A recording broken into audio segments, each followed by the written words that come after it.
3천원씩. 오너라 3천. 오너라 3천. 올라가세요. 이 사람 매일같이 3,000원 혹은 2,000원을 외치며 손바닥을 치는 이 사람. 시장의 변사가 돼버린 이 사람 가락 아래 쌓인 저 옷값은 5년 전이나 지금이나 변함없이 싸기만 합니다. 오너라로 3천. 내일도 3천.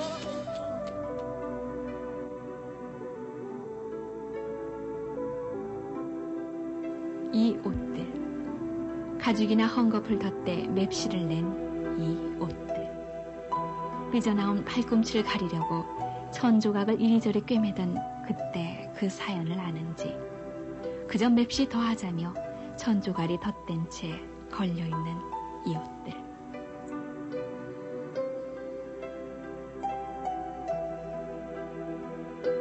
또 이 모자들, 귀시려워 덮개를 내리면 이마에 유엔이며 오케이니 글자 뽐내며 겨울바람 받던 또 그때 그 사연을 아는지, 오빈이 청본이 야구단 이름이 대신 자리 잡은 아이들의 이 모자들.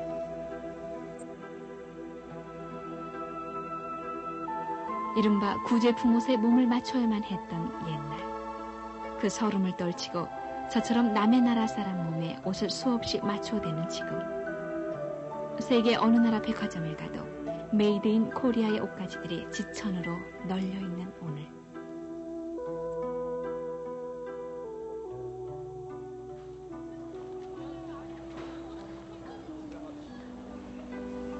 그리고 저 인파 속의 여인들, 니커보커즈니 휴로시니에서 바지가랭이가 잘록해진 패션의 승마복 유래만 알고 있는 사람들.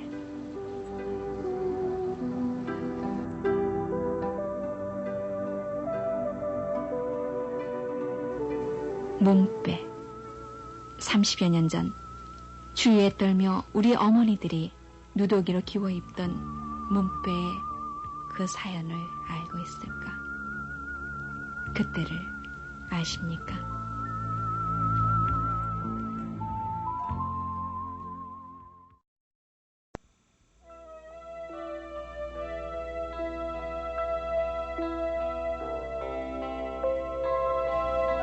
몸빼는 원래 2차 대전 말에 여성들이 일을 할 때면 누구든지 입어야 하는 노동복이었습니다. 해방은 그 몸빼에서의 해방이기도 했습니다. 그러나 몸빼를 벗어버린 우리에게는 누렇게 빛바랜 저고리와 장롱 속에 너무 오래 접혀져 있어 펴지지 않는 치마가 있었을 뿐. 그래서 몽당 몸빼는 해방되고서도 낡고 바랜 치마 저고리와 함께 내처 우리의 어머니와 할머니들의 일상복일 수밖에 없었습니다. 그나마 얼마 되지도 않던 섬유 방직 공장은 일본인들이 빠져나가면서 거의 폐허가 되다시피 했고, 옷감을 구할 수 없어 해진 옷을 누더기처럼 기워 입는 것이 고작이었습니다. 때문에 낮이면 허리가 휘도록 밭일에 매달리던 우리네 어머니 할머니들은 밤늦도록 물레에 매달려야만 했습니다. 수수깡에 목화를 감아 물레를 저었고 또 저어 하염없이 무명시를 뽑아 올리고 모시와 삶을 입으로 쪼개 한 올 한 올 입과 손으로 시를 만들었습니다. 어쩌다 지금도 할머니들의 주름진 손을 보면 벤 듯 댄 듯 찬 상체기가 남아있는 것은 그때 그 배틀 앞에서 입으로 쪼갠 모시올 하나하나를 다시 침으로 발라 손으로 풀을 매겨 불에 말리다 낸 인고의 상처입니다. 그렇게 만들어진 실은 뒤틀리지 않게 눅눅한 골방으로 옮겨져 배틀로 천을 짜 내려갔습니다.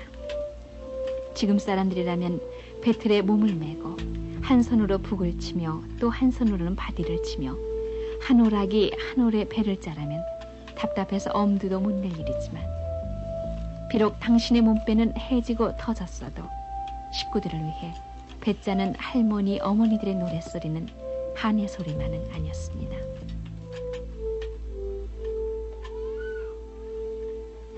지금 그 못이나 배를 사려면 옛날 비단 사기만큼이나 어렵고 비싸지만 또 요즘 사람들은 못 내려고 못이 옷이나 삼배 옷을 찾지만 그러나 몇십 년 전 그렇게 습기 찬 골방에서 배를 짰던 우리의 노인들은 지금도 찬바람이 불거나 굳은 날이면 허리가 쑤시고 팔다리가 시립니다.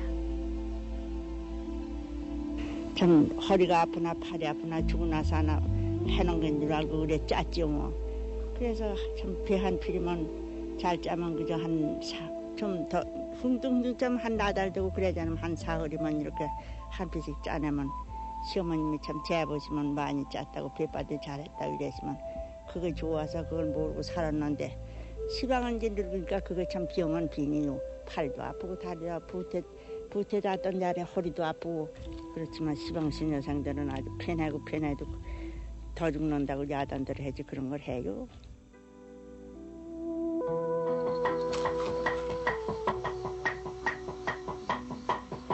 그리 오래되지 않은 세월 속에 사라진 소리, 다듬이 소리. 배틀로 짠 광목이나 모시 삼배는 비누가 없던 그 시절 볏짚이나 콩깍지를 태운 채를 물에 받쳐 만든 잿물에 빨래를 하고 풀을 매겨 밤늦도록 다듬이질을 해야만 했습니다. 풀을 골고루 매기고 때도 덜 타고 다리미질을 하지 않아도 되기 때문이었습니다.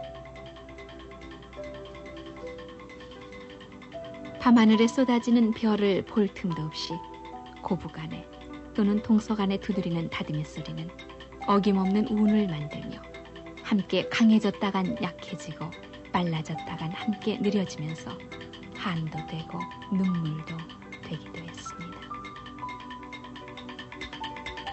요즘 젊은 주부들 가운데는 화난 일을 빨래로 푼다는 얘기도 합니다만 우리 할머니, 고모, 어머니들은 다듬이질로 속을 사기고 역시 지금은 볼 수 없는 숯불 다리미질로 눈물을 다렸습니다.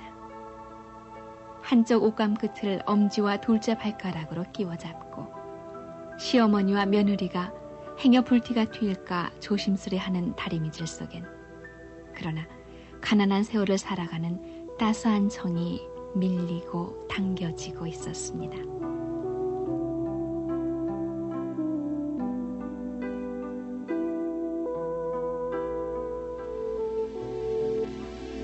그러나 전쟁이 밀어내린 피난 행렬의 끝 부산.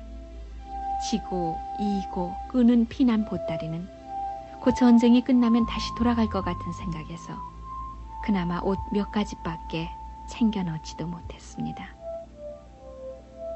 피난 보따리를 끄는 어머니들의 차림은 어김없이 문배였습니다. 일제시대 때 쌀 공출해서 쌀 몇 줌씩 몰래 집어넣는 이른바 얌생이가 숨어있던 어머니들 몸빼자락에는 눈물이 고이기 시작했습니다. 그리곤 국제시장이다, 자갈치 시장이다, 하야리야 부대 곁이다. 고무줄로 조인 몸빼자락으로 배고픔과 슬픔을 묻히고 다니는 우리들 어머니들의 그 황량하던 1950년대. 때국이 흐르는 그 몸빼마저 깊고 또 기워 누덕누덕 모자이크 몸빼였습니다.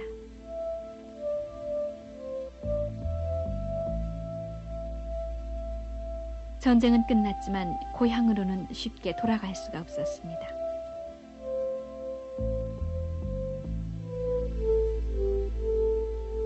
환도, 서울로 수도를 옮긴다는 이 말은 그러나 전쟁의 상처가 회복된다는 뜻은 전혀 없었습니다.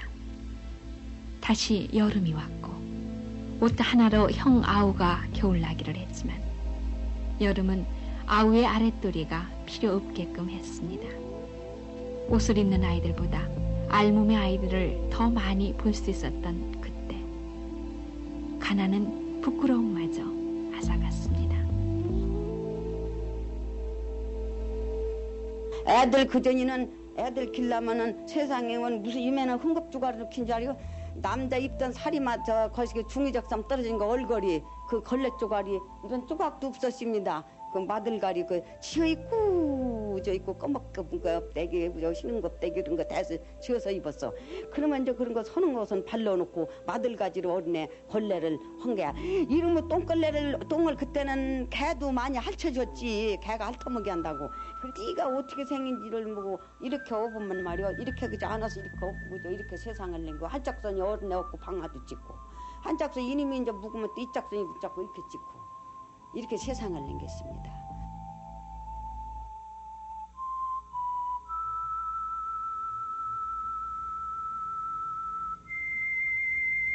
그리고 또 겨울이 왔고 헐벗은 우리의 추위를 구제해준 것이 이른바 구제품이었습니다. 요즘 같으면 구호품이라고 말했겠지만 우리들 입에서 구제품이라는 말이 서슴없이 나올 정도로 그때는 삭막하고 허허웠습니다. 서양 사람들이 입던 큰 옷으로 우리의 몸을 감싸고 미군 담요를 재단해 오버코트도 만들어 입었고 논밭으로 떨어진 낙하산을 주워 속고신이 블라우스를 만들어 입었던 사람들은 그래도 그나마 멋쟁이 소리를 들었습니다. 많은 남자들은 그들이 군대에서 입었었거나 어렵사리 구한 군복을 까맣게 물들여 일상복으로 입고 다녔습니다.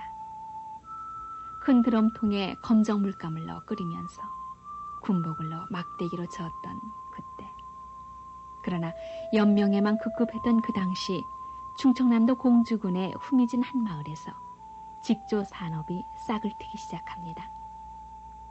전쟁 물자나 구제품이 우리들의 의생활에 어느 정도 가림을 해주면서 이름난 섬유도시인 대구가 아닌 공주군의 유구면에서 시작된 섬유공업은 수동식에서 점차 반자동기계로 대치되면서 잿더미가 된 직조산업의 회생에 불을 당겼습니다. 지금도 유구천 하면 많은 사람들이 기억을 하는 유구면의 피난민 공장은 이북에서 피난온 직조기술자들이 몰려들어 공단이나 양단을 만들면서 번창하기 시작합니다.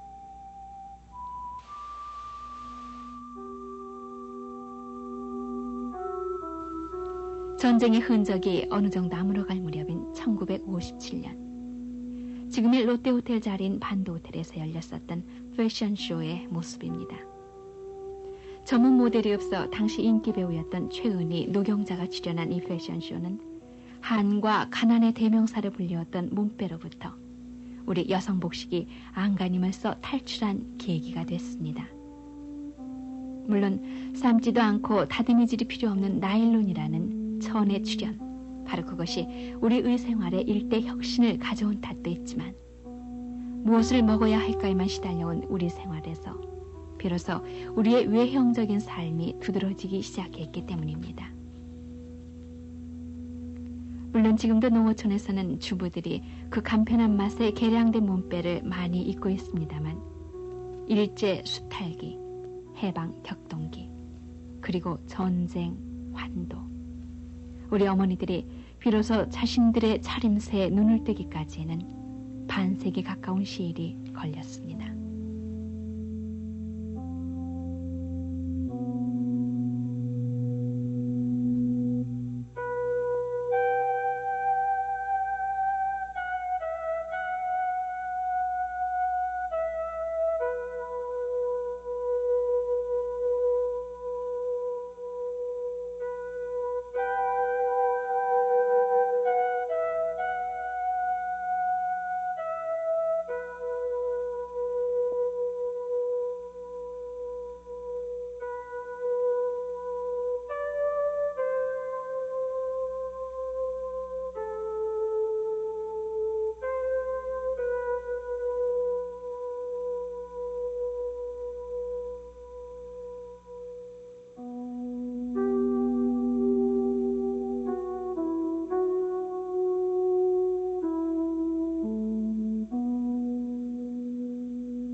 이제 낮이 짧아진 이 밤, 이곳저곳 어디에선가 누구누구의 패션쇼가 끝났음직한 시간입니다만 화사한 그 패션쇼의 뒤안길에는 우리 할머니들이 흔히 책으로 써도 몇십 권은 된다는 옷에 서린 그 아린 사연이 숨어 있는 것입니다.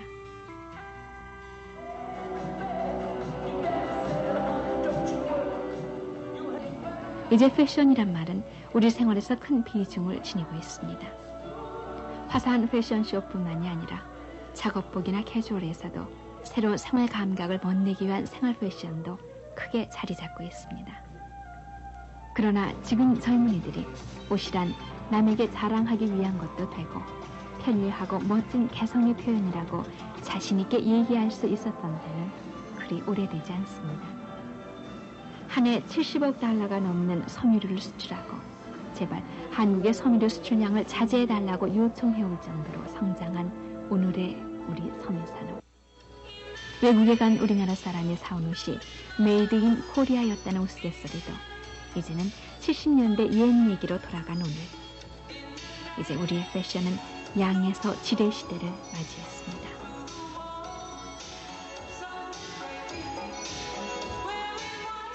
사회 문화와 경제가 발전함에 따라 패션 문화도 동시에 발전되었다고 우리는 볼 수 있겠습니다. 오늘날 우리 의식 구조가 생활 문화 패턴으로 바뀜에 따라 환경적인 변화라든지 시대적인 변화가 패션을 리드했다고 볼 수 있겠습니다. 이런 면에서 볼 때 사회 전체적인 분위기가 종전과는 달리 여유가 생기게 됨에 따라 최근 우리나라의 패션 산업의 볼륨도 방대해지고 그 흐름이 선진국화됨에 따라 패션 포커스를 예측하는 면에서 과거보다 훨씬 버라이티하고 유행의 전차 속도를 신속해짐을 우리는 알 수 있을 것입니다.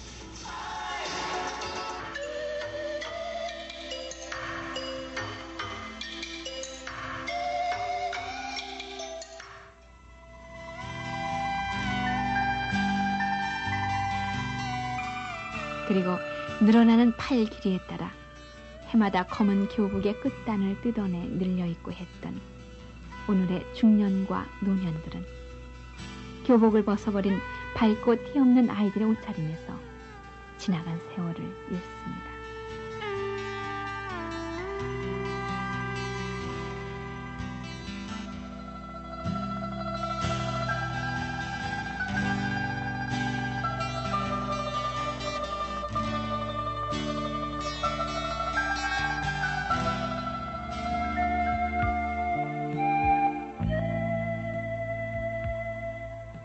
그리고 생각합니다.